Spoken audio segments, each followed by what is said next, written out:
Good afternoon. Good to see you all. Hope you're having a good Advent. So, yeah, just as we continue here, I just want to welcome you to the group. This is our last session for this year. I think I can get to a stopping point at around verse 20, which will in years past, I had videos picking up at 7:21 to 25. I don't know why I started there. It might have been that I lost recordings that I made on these previous verses because this was happening a long time ago. So I'll keep working on editing earlier editions, earlier parts of Romans, and I do think that I stopped in chapter 13. So basically, I should have chapters 1 through 13 done. I think there's a couple videos that I have missing because they just weren't recorded or the videos got lost. So I will backfill those and we'll see if I'll do chapters 14, 15, and 16. We'll see. But all right, we're looking at verse 14 here. We're going to move kind of efficiently. There was something that I didn't talk about well enough, and that is in verse 13. We'll just kind of back up there. So verse 13 again to provide a little bit of context. Therefore, to agathon emu did it's a question. Did the good in reference to me become death? So did the good for me or in reference to me become death?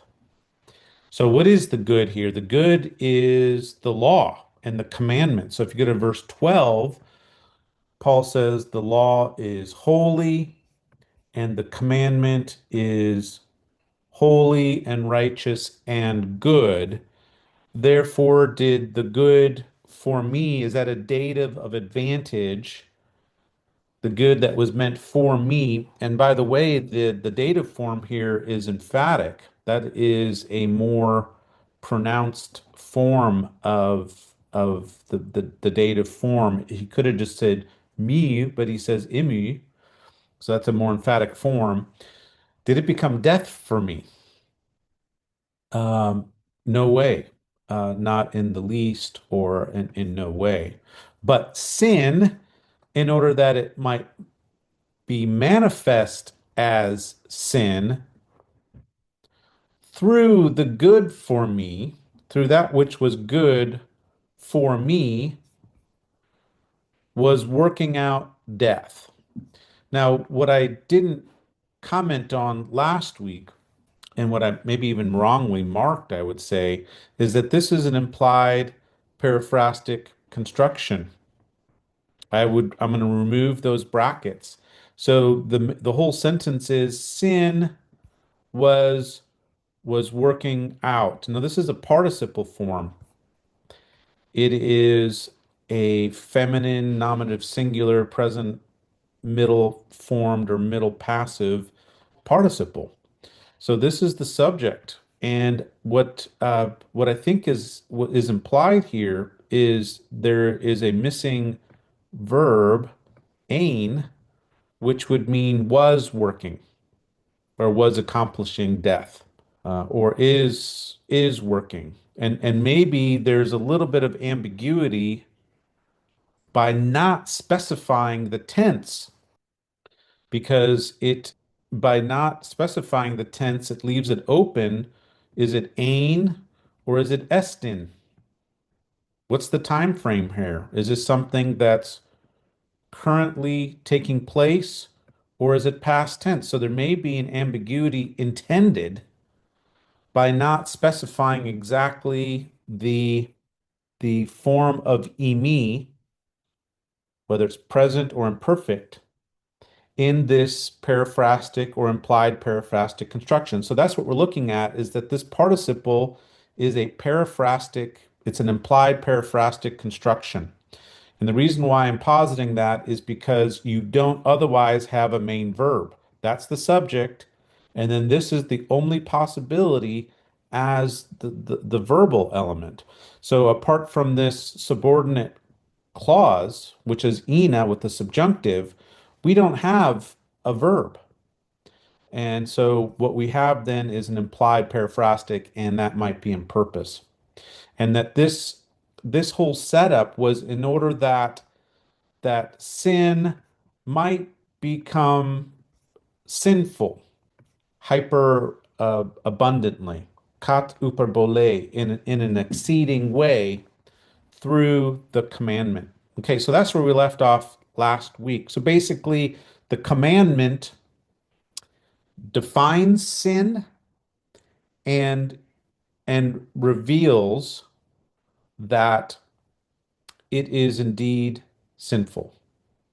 That in order that it's revealed to be really sinful. So sin is utterly sinful through the commandment. Okay, so that's where we left off. And so Paul's going to keep working this out.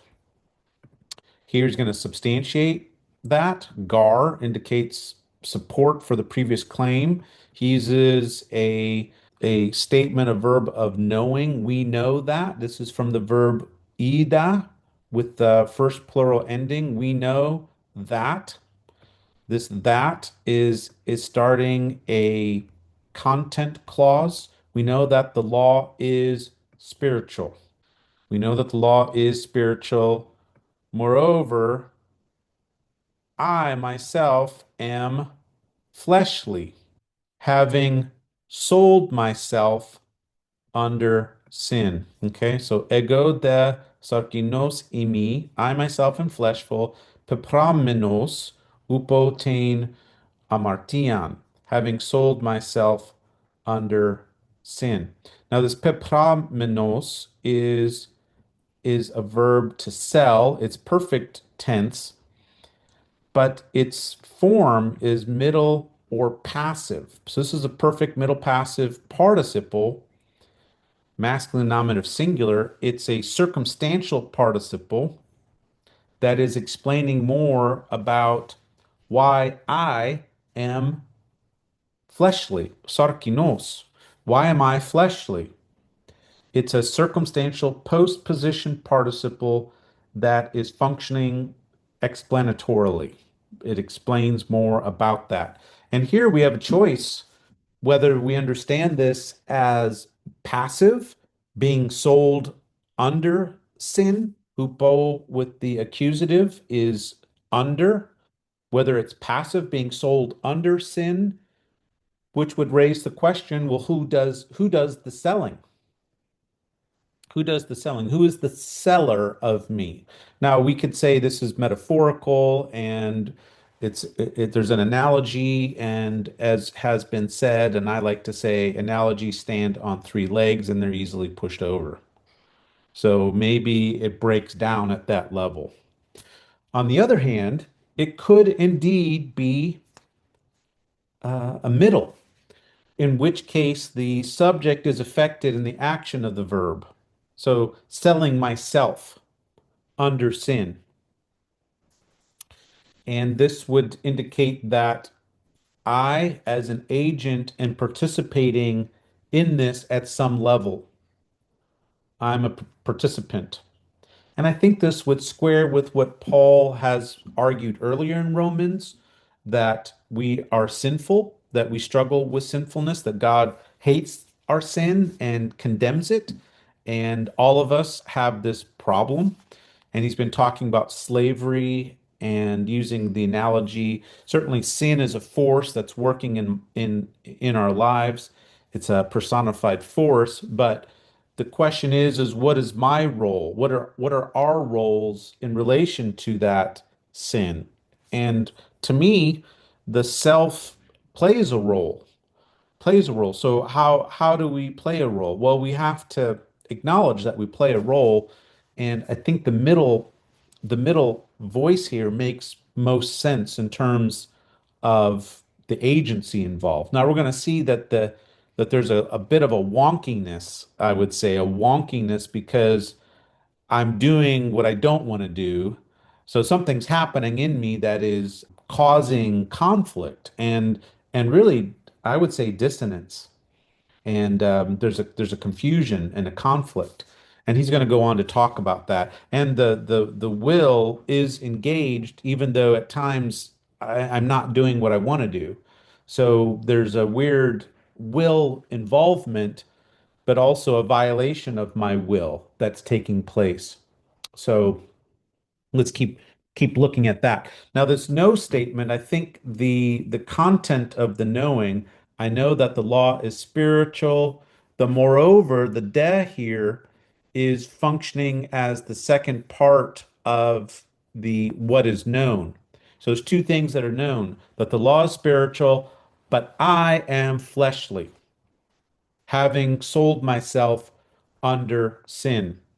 So we need to close off the content clause. So this would be the content clause. We'll call that subordinate clause one, starting with the OT. And then we have the post positioned explanatory circumstantial participle, pepromenos. All right. So we're making progress here, I think. We're making progress. So we're going to get into this. We're going to see a lot of parallelism and a lot of supporting statements and other kinds of statements.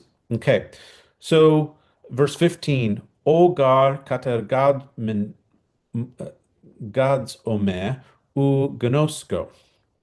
For that which I do, I do not know.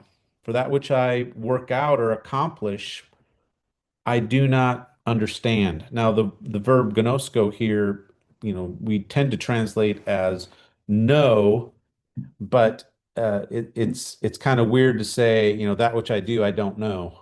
So a better translation, perhaps for our comprehension, is understand. Like to understand, I don't understand that which I am doing. There's something happening where there's some disconnect, there's some incongruity in what I'm doing. Okay. So the gar is providing a substantiation. The o is starting a relative pronoun clause, which ends after the verb katergads ome. So that's first singular, present, middle formed indicative. And when I see a clause that begins with the relative pronoun, one way to help me get translating at times can really help me is using a little trick in English, that which, so that which can help me begin to translate it. Literally, I might just say which, but which I accomplish, I do not know. That doesn't quite make sense. But by just using this little that at the beginning can help set up a translation that makes sense. And the which there is not very visible, but that's what I'm trying to write out there, that which. All right, so that which I do, I work out, I work down, I that which I accomplish, I don't understand. For I not that which I want, this I do. For not what I want, not that which I want, this I do. So praso, so it's ugar othelo tuto praso. So ugar, not that which I want. We have a relative pronoun construction again. This has to do with the will. So not that which I want, this is what I do. This is called a left dislocated topic. And this is a way to suggest just a little bit of a contrast in what was said before, but to really focus on something as well. There's continuity in the discourse argument, and obviously there's continuity because we know that there's a gar here. This gar is further explaining. So I think that this left dislocated topic allows for a focus on the that which I don't want to do. And we're going to see that Paul is going to be talking a lot about that which I don't want to do. He's going to repeat it again in verse 16. That which I don't want, this is what I do. Okay. So this is a left dislocated topic, and what a left dislocated topic is when you front some item in the sentence frame, and then you have a pronominal trace that picks it back up, and this trace is the tutto. That's the trace that picks back up this whole frame, which is there. And we're going to see the same thing happen in verse 16. O uthalo tuto. So this is a characteristic of a left dislocated topic. It's got some idea introduced. It doesn't always have to be a relative pronoun clause, but some kind of idea that's introduced to the front, but then you have a trace, some kind of pronoun trace that picks it up and brings it forward. So really what's happening is that in the mind's eye, in the conceptualization of the ideas, you're getting a twice referent markers to this thing. And that's what makes it prominent. And so this is a prominence device, really. It's a prominence device to say, man, there's something going on here. And in this case, what he's saying is that which I don't want to do, that very thing, this very thing, this is what I'm talking about. This is what I'm doing. I don't want to, but this is what I do.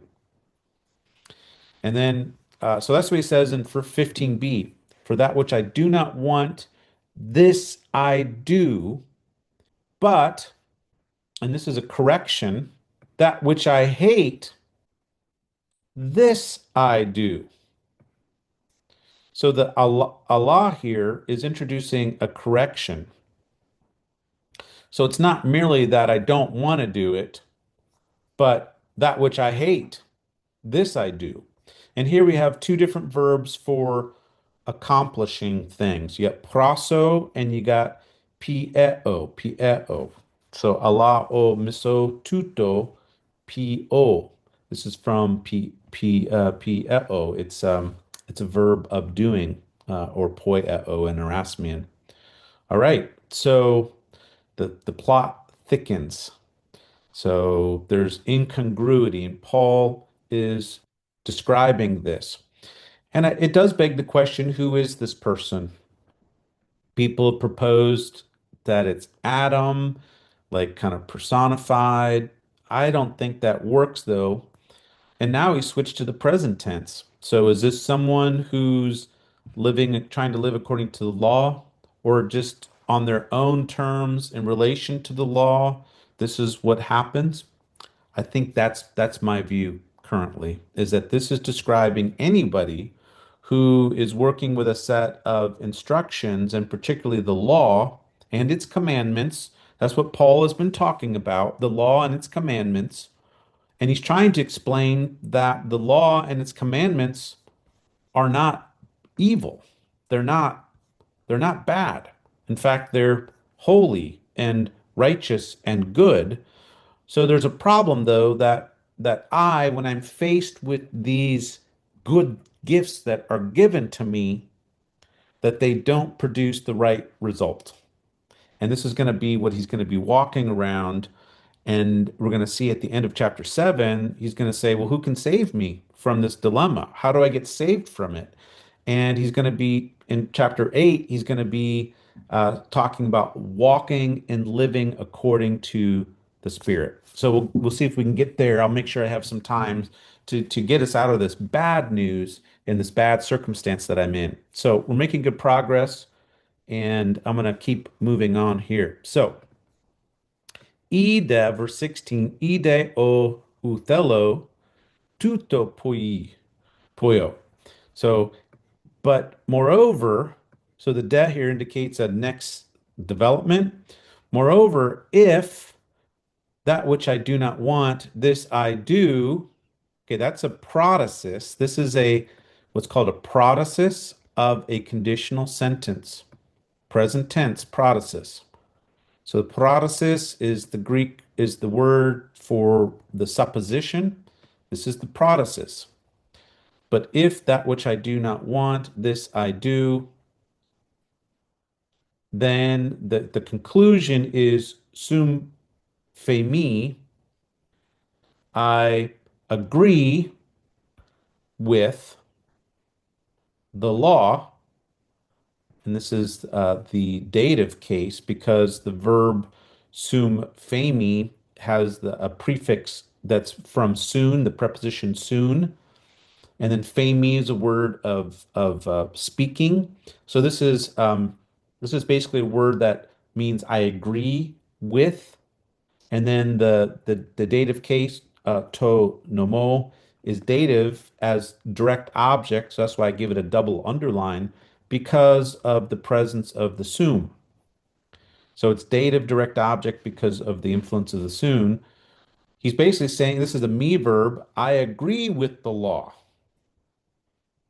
that kalos, that it is good. And here the kalos is an adjective with an implied estine. Implied estine is found here. The verb that means to be. This is properly called a null copula. That it is good. So nomos is masculine, and this agrees. So nomos kalos. It is good. And this adjective kalos, there's different adjectives and nouns for the concept of good, and they overlap. Kalos and agathos are the main ones, and then they're cognates. One of my doctoral students, Luke Post, published his dissertation now on the good, and I forget exactly the title of it. The Good and Paul, I think, is what it is. But he looks at these two adjectives and cognates across the non-disputed Pauline letters and concludes, kind of works out a framework to understand it. What's interesting about kalos is that it particularly construes like beauty good, like that which is aesthetically beautiful and good. And so I think it's interesting that it's being used here. I mean, agathos probably could have been used, and I guess it was used up above.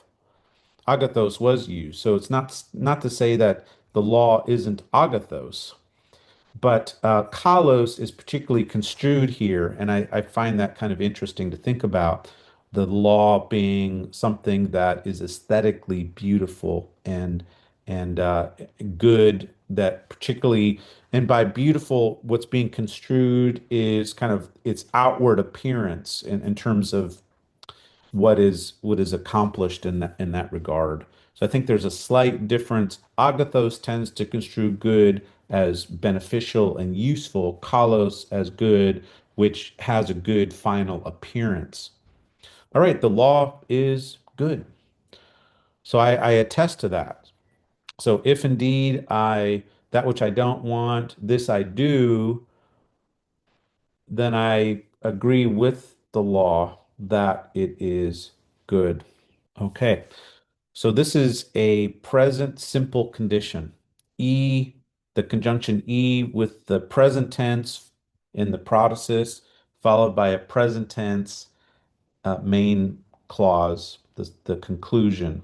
So this is what's called a simple present condition, not too complex. All right. Moreover, now, no longer am I working out it, but but the sin in me, the sin dwelling in me is working it out. Now, what is the it? This it is neuter, accusative singular, and it refers to what he's been talking about. These are all neuter concepts, the that which, we've been seeing that which I want, that which that which I don't want to do, this is what I do. These are all neuter. And so these are coming in as the it there. So nuni de uketi ego kat ergades ome avto. So moreover, now no longer is it I myself working this out, accomplishing this stuff, but the sin dwelling in me, the sin dwelling in me. So the sin dwelling in me is the culprit at a certain level, at a very real level, and it's a sin that is dwelling, oikusa. So here we have an attributive use of the participle, akusa, amartia. These go together.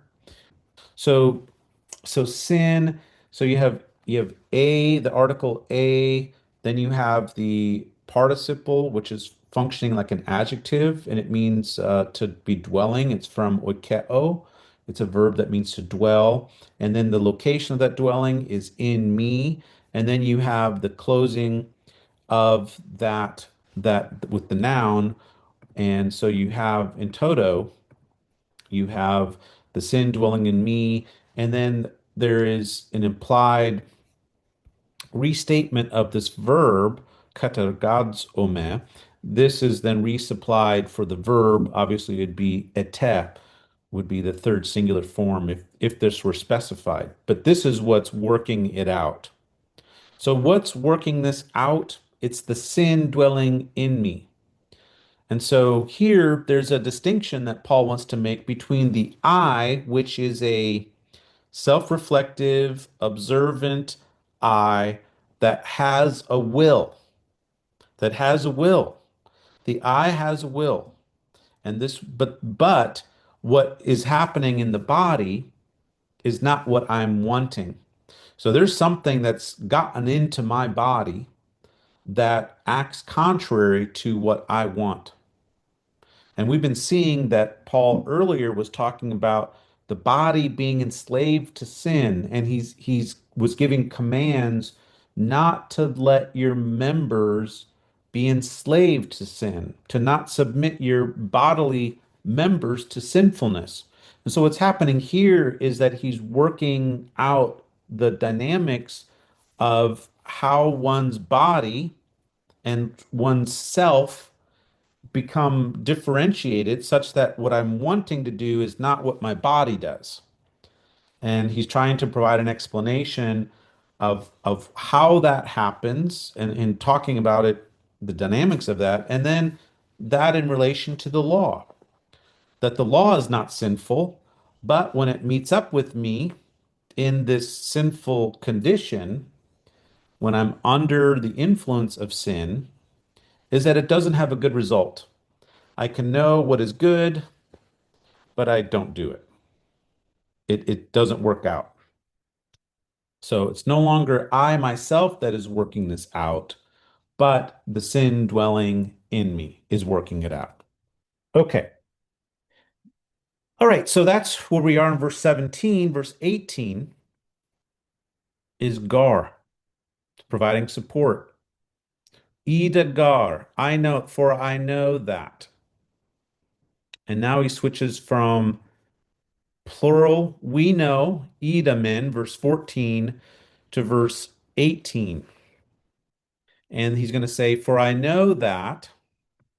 So OT is indicating the content. It's starting a subordinate clause. I know that something does not dwell in me. That is in my flesh. That is, tuto estin means that is in my flesh. Well, what doesn't dwell in his flesh? So something does not dwell in me that is in my flesh. So he's clarifying with the tut estin clause, which is why I put it into a brackets. This is a second subordinate clause. It's a epexegetical statement. It's a clarifying statement of me. So something that is something in me, and now he's clarifying in my flesh. So something does not dwell in me, that is in my flesh. Well, we have to wait for what that thing is that does not dwell in the flesh. And you can see it at the end of 18a. What is it? The good. The good does not dwell in me, that is, in my flesh. The good doesn't do it. Now, this is a neuter nominative form of the adjective that's being used as a substantive. To agathon is a substantive. It's a very common word, the good. The good, it's a neuter idea. When it's put into that form, it's like an abstract idea, the good. For I know that good does not dwell in me, that is, in my flesh. Okay, so I have a flesh problem. I've got a flesh problem.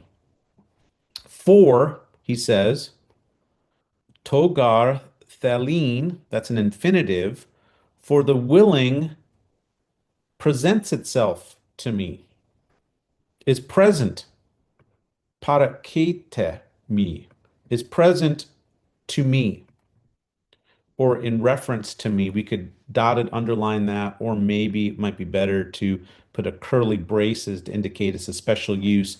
Is it presents itself to me? Probably presents itself to me. So the willing is present to me. Parakete is present to me, but the katergads isthe is not. The doing of the good, ooh, not. That's a real bland, bald, simple statement. Ooh.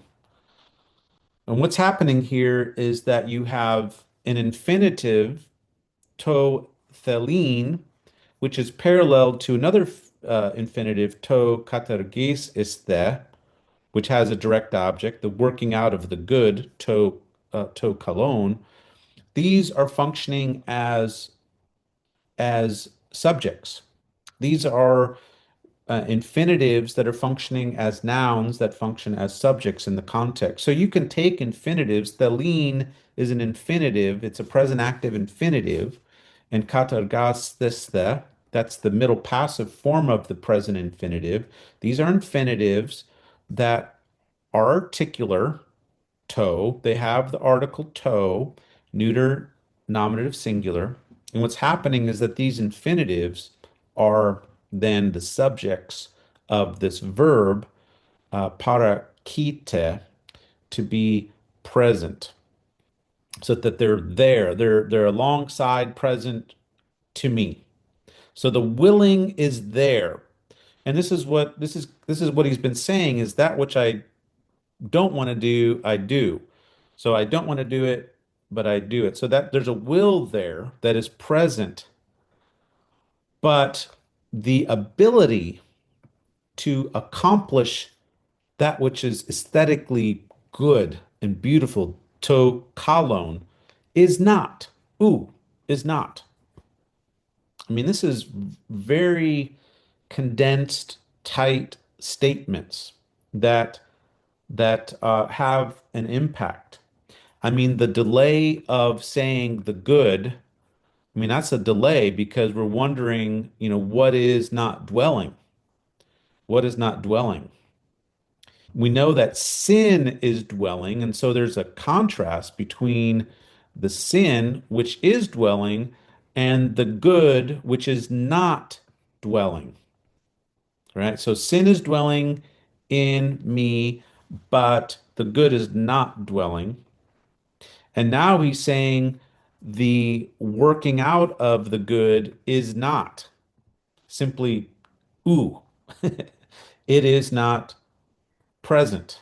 And I'm always aware of the fact that sometimes the grammar and the way that the sentence is structured grammatically and syntactically helps to convey the ideological point.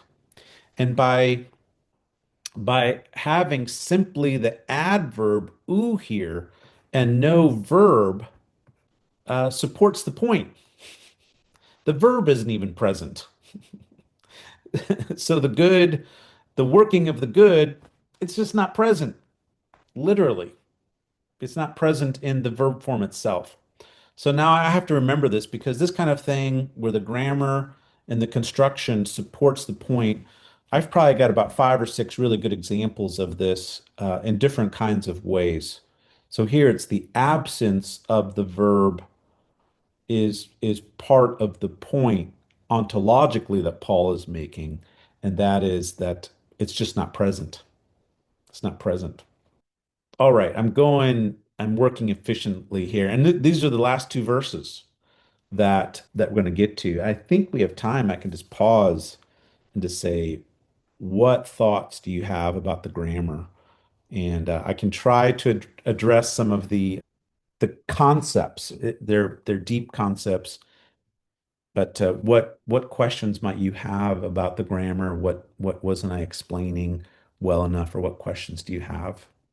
Does anyone have anything?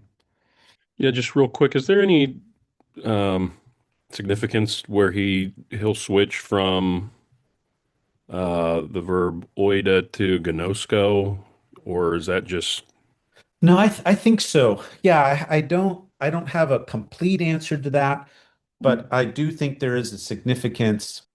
There are different words for knowing in Greek, as you know. So you not only have ida, you've got gnosko, and then you got epignosko, and that epignosko is intensification of the gnosko. So the ida, I tend to think of the ida. It is a perfect tense form. That's why it's in yellow highlight according to my color code that I apply to the filter. In general, my understanding is that the perfect tense is a more marked tense. It is a more prominent tense. And so I think that Ida forms are more prominent. Now, they may be more prominent here because they're meta comments of sorts. So meta comments are when the author is self-reflective of the communicative act.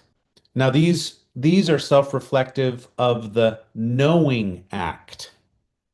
It's a different type of meta comment. I would call it like a an argumentative meta comment when you can pull back and say, we know, and I know this, I know that. There is self attention and awareness being brought to the act of knowing. So I think that those forms are particularly prominent, and it may be that they're prominent at the level of the argument that's being made. It's kind of marking some prominent moments of we know this and we know that. We see this in Corinthians, for example, where Paul will say, "Don't you know that?" or "Are you ignorant at?" or "We know that." So there's different verbs of knowing, and I think that we could tease them out.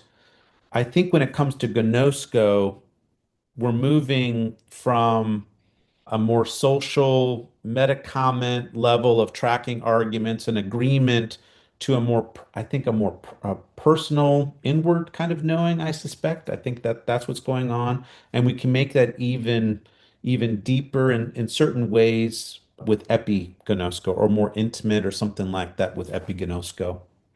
Yeah. That's my sense of teasing that out right now on the spot. I would like to do that to really look at that and tease that out more, but that's where my understanding is now. Yeah, it's good. My question is about 15, that the second line, u chiar ho Othello tutto praso. Yeah. And what I heard is that what I do not want, this I do. That's how you translate it. But is there any possibility that the negation connecting to praso, that for I want, this I don't do? And that's kind of typical translation of English translation. So Mhm. that confusion I want to clarify, sir. Yeah, that's a great question because the ooh is out there. The ooh is definitely out there, and we have to ask why is it out there? But notice that in verse 16, the ooh is in there. So what I would propose is going on is that Sometimes in Greek, you can pull out of a clause something and put it in the front of it. And this is called proleptic syntax. Proleptic. Proleptic means it's anticipatory. And when you pull something out of its clause, boundaries, because Greek does have boundaries of clauses, it tends to have these boundaries. When you pull something out of the boundary of its clause, and particularly with a relative pronoun, that forms a pretty firm boundary. You can pull something out. When you do that, that's for effect. And I would say that this is an example of prolepsis, of a proleptic element. It's brought forward for the sake of effect, and that effect is no. No, that which I don't want to do, this I do. So that's what I think is going on. I think verse 16 would support that because there we have it into its proper place. Yeah, so I think this is an example of proleptic grammar or Then syntax. you are opposing to the typical translation of English, right? English versions. Pardon me? So you are opposing to typical English translation, right?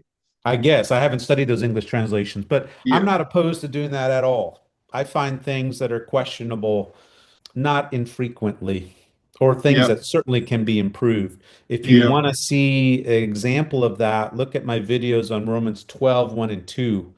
I think I'm up to 13 or 14 areas where those verses can be improved in their translation. yeah. And Thank you yes, about that. And second question with 14, that I appreciate your explanation about that peperamenos. yeah, It could be also not only passive but middle, that yes, I becoming agent yeah, of selling myself. And this is not yeah, strictly grammatical, but selling myself under the sin for what? For what reward? I just thought about that. What I yeah, expect selling myself yeah, under the sin. So that I thought about in yeah. curiosity, sir. Yeah, no, I think there's in Ephesians, Paul talks about the with at the end of a description of sinful behavior. If you look at Ephesians 5:17 to 19, he ends it by saying, with a continual lust for more. In greediness. Literally in the Greek, it's in greediness. And we don't know whether the in greediness means like continual lusting as a result, or if it means that when I'm sinful, I'm taking advantage of. And certainly if you look at the world today, the where people are preyed upon and made money off of is in sinful behaviors, gambling, betting, let's not even talk about pornography because that's so obvious. It's the biggest commercial enterprise in the whole world. Combined, if you combine all other, they don't add up to the pornography industry. And it's terrible. I mean, it's literally there's more slaves in the world today than ever before, sex slaves and all kinds of terrible trafficking. We know we don't even want to think about it because it involves children. I mean, there's rackets, there's all kinds of stuff that maybe even Epstein stuff is involved with, well, probably involved with. And it's so horrendous that, we're not able to even know.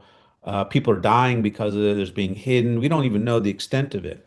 So it's terrible. So all I So have to say here, is that yeah. sin, we gain a benefit from sin sometimes too as a coping mechanism. I've mentioned sin as a coping mechanism, and I really do think that sin is our attempts to prove our own self-worth. And so we do gain some short-term easement of pain through soothing through sinful actions. So No I doubt. myself being flesh, I sell Yes. myself for that Yes. quick For easement, whatever. quick fixes. Yeah. Yeah, lust And or it greed, becomes a whatever. series of quick fixes that become habituated and socialized, and we're all in it together. We're all in it. Yeah, so I do think that this is indeed middle, because he says, I am fleshly. So I'm fleshly, and I work this out by selling myself in under under sin. And this assumes the metaphor of slavery, which he's been talking about earlier. Yeah, Yeah. it's very persuasive to me that I am fleshly. That explanation is very much connecting to Yeah. Pempramenos, selling Yeah. myself under the sin. So thank you about the clarification, sir. Yeah. I'm telling you, this whole passage connects to cognitive understandings of persons and embodiment and the neuroscience, what we're learning about the intersection of the mind. I have a good friend who talks about the fact that the I, the real I of persons, is to be distinguished from these thoughts that present themselves to us. We're not those thoughts, but those thoughts are coming out of the body and through our practice and so what we're socialized into. The I is that self that can notice that and really needs to be differentiated from this kind of stuff. And this is what Paul is describing. He's describing a self that is aware of things, but then also saying, I'm not my body's not doing what I know I should be. So there's a weird disconnect. And really our spiritual formation and the formation of the spirit, walking according to the spirit and setting the mind on the things of the spirit is integration. Integration of our body so that we can actually do the good. And this is the role of the spirit in our lives, which meets our needs at the deepest core. And the deepest core of our needs, guess what? Is love. The Spirit communicates the love of the Father to us, and we need to lean into that love. And the Spirit is the same Spirit that Jesus received, the Holy Spirit. So you are my beloved Son in whom I'm well pleased. That was what was communicated to Jesus at his baptism. And I tell you what, we need that as well. And that's the miracle of the gospel is that precisely even though we're messed up and sinful, God looks us in the eye and says, I love you. You can be different and better. Let me give you my spirit. You can follow the example of Jesus. Your sins are taken care of, and you're now able to walk in a different way because of the life of the Spirit. Okay, so that's chapter 8. So Paul is getting us to that point, and he's basically showing that the law doesn't help me. I need something else. The law and the commandments, they're good, they're fine, they're spiritual, but I have a problem that those things don't solve. Okay. And that's what he's going to continue here. So let me see if I can finish that out with our remaining 7 minutes. Gar, for that which I do not want, I do the good. For that which I do not want, I do the good. But that which I do not want, that is the evil, this evil I do. Okay, so let's unpack that a little bit. So for that which I do not want, uh, I do, namely the good, but that which I do not want, namely evil, this I do. And I think what's difficult here for me is verse 19, 19a. Let's look at that, 19a. How are they translating it? For the good that I want, verse 19, for the good I want, I do, not do. Mm. And that's a little bit tricky because earlier I was wanting to take the oo as proleptic, and here it almost seems to make I do not do. In this case, it seems to be working with the next clause, not the relative pronoun clause. Something weird is happening right here because you're having a duplication of the oohs right in proximity with one another. For it is not, it is not that which I want that I do, namely the good. Yeah, so I would say that there's something different going on there, probably because the influence of the oohs there. But that which I don't want, namely the evil, this I do. So I think it's pretty clear that he's contrasting the wants. And so in this case, I would differentiate and take the ooh with the do. And then the agathon is explaining what it is that he wants, which is namely the good. But that which I do not want, namely the evil, this I do. And I might actually put this bracket over here, and then I can put like a little equal sign as an explanation of that. So what I would say here is that, again, the grammar is a little bit wonky to express the wonkiness and the disconnect between the willing and the doing. And we've just seen that there's an abutment of these two oohs in the actual Greek text. I mean, just think how weird that would have sounded listening to this. To kalan ooh, which means, the good is no. And no, so I think this is why there would be a different understanding of the grammar from what I said just a little bit ago, answering the questions, that this is not a proleptically pulled out ooh, but rather an ooh which is negating the whole statement. I'm not able to do the good, that which I want. So, yeah, in verse 19, I'd say this ooh is negating the whole thing, but rather before this ooh was negating the first statement. Now, I might have to go back on that, but I do think that there is, I might be changing my mind even as I'm thinking about this. But the 16a does show that the ooh is with the wanting. So it's a parallel statement. So I think because of verse 16a, that my initial assessment is correct, but I would say that something different is happening here because of the piling up of the ooze, and it's functioning differently. So I would just say there's a different thing going on there. Yeah, yeah. Um, all right. So last verse here before Christmas break for me and end of our reading group. But if that which I do not want, okay, we keep seeing that. If that which I do not want, this I do, no longer am I working it out, but the sin dwelling in me. Well, isn't he, he's just repeating himself at this point. He's already said that.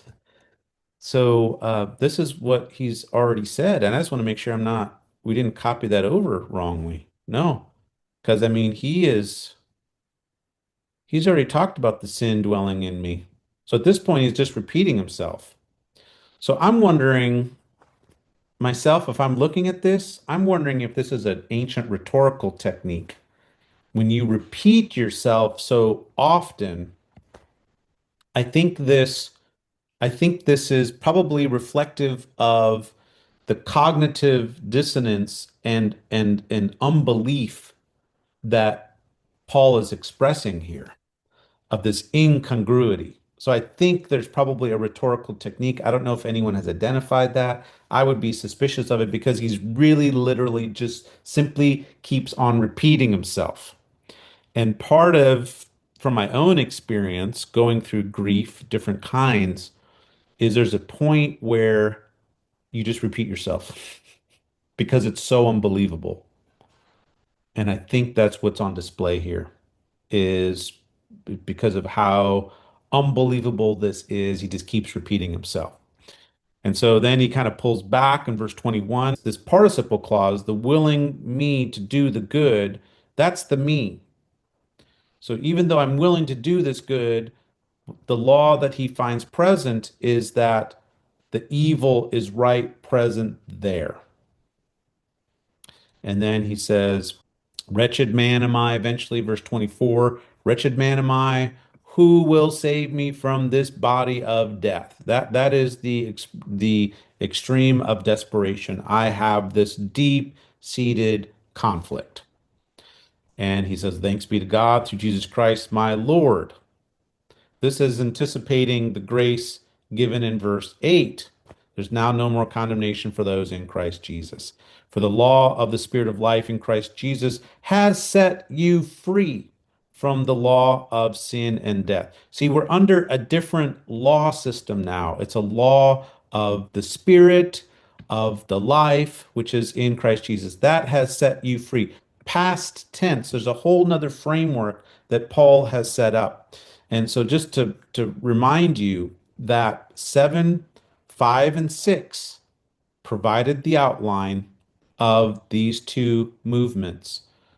7, 5 outlined the rest of chapter 7, and the now, the being set free and living in newness of the Spirit, that is chapter 8. Dr. Long, just may I ask one question? Sure. It's excellent class. I enjoy really. I appreciate. And just one question is not this Greek, but do you think the sin in me, and then Roman 8:1, the Spirit of Jesus Christ delivered me, the law of life saved me from the body of sin. So, Yes. theological question. What is your opinion? So, is it the struggle sin in my body is before Holy Spirit abide, or still we Holy Spirit in abide in us? Still we struggle the sin in me? I just wonder. Yeah, I think it's probably both. Ah, So even after someone has the Spirit dwelling within them, the struggle with sin can persist. And the reason why it can persist is because we have a command to set our minds on the things of the Spirit, and we don't always do that. So the to the extent that we don't do that, we're going to struggle. So that's the bottom line is the that our sinful tendencies in our flesh, if we keep living in that flesh and succumbing to that, that'll keep presenting itself to us, and it's going to require a focus on the Spirit, a reception of what God gives us. mm, That's all going to be necessary for us to experience growth. mm, And to the extent that we're not receiving, we're not in that posture of receiving, to the extent that we're not setting our minds on the things of the Spirit, but on the things of the flesh, because that's a continued need. And Paul will mm, talk about that.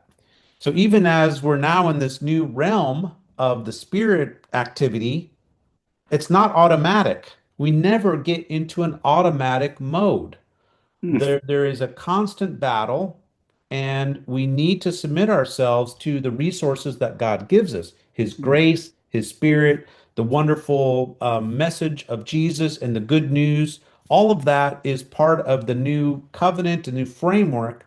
But it's certainly possible that we don't properly pay attention to this and don't properly receive from that. And to the extent that we don't, we subtly rely on the flesh. And I tell you, it's very easy because everyone around us is in the same boat and we're struggling. And sometimes very Christian, godly people, um, they have faults. We all have faults, and we have this pressure, and we live in this environment. So this is why in Romans 12, Paul will command, even after he's talked about this, he'll command not to be conformed to this age. And it's present tense.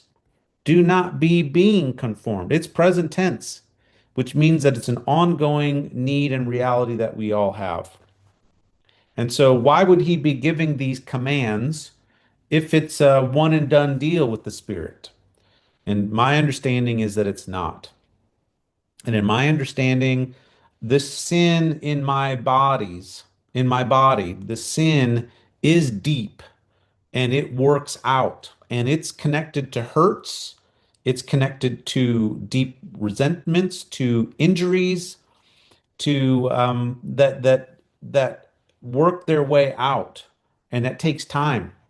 I mean, if you think about it, if we might spend decades, depending on when we really come to Christ, sinning and that getting embodied in a certain way. And if we're living in the world and seeing all the commercial, all the appeals to ego and to satisfaction and to self-orientation, we're bombarded with this. If we're bombarded with this for decades, it may take decades to loosen ourselves and really experience a lot of freedom from that. Now it can be quick, and there are quick things that do happen. I know of addictions and other kinds of things. There are indeed instances of grace that really work fast, and there's mercy in that, and wonder in that. But there's also just this constant need to receive the grace of God, which is greater than the human sin,